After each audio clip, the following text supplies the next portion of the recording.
ওই জন্য একবার নিয়েছি বন্ধুরা, কিছু করার নেই, দেখে ভালো লাগলো, মাছ নিয়ে নিয়েছি।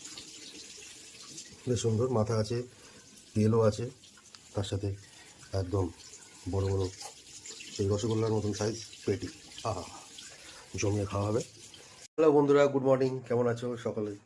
আশা করি সবাই ভালোই আছো। আবার একটা নতুন ব্লগে তোমাদেরকে নিয়ে হাজির হলাম। আশা করি তোমাদের ব্লগটা ভালো লাগবে।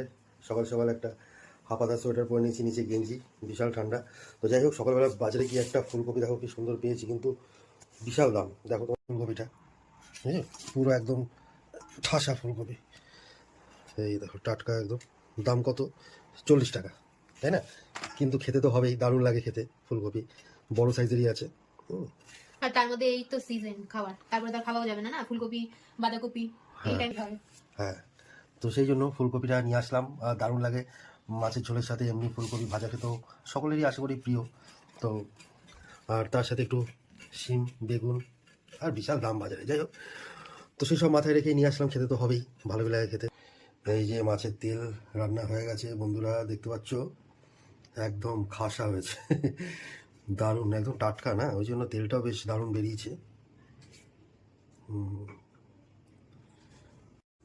এই যে গরমা গরম সেই মাছের ঝোল রেডি হয়ে গেছে, দেখতে পাচ্ছ বন্ধুরা, অসাধারণ কালারটা এসছে।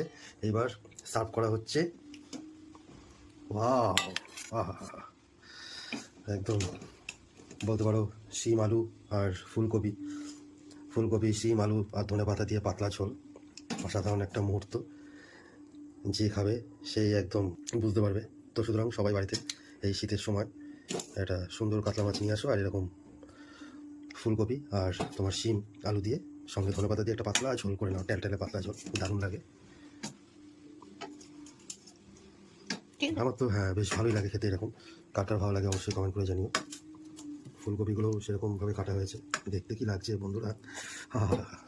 সকলে ভালো থাকবে আর আমার ভিডিওগুলো দেখতে থাকবে সঙ্গে। আর একটা জিনিস না দেখালে নয়, এই যে কাতলা মাছের যে তেল, অসাধারণ খেতে, অপূর্ব।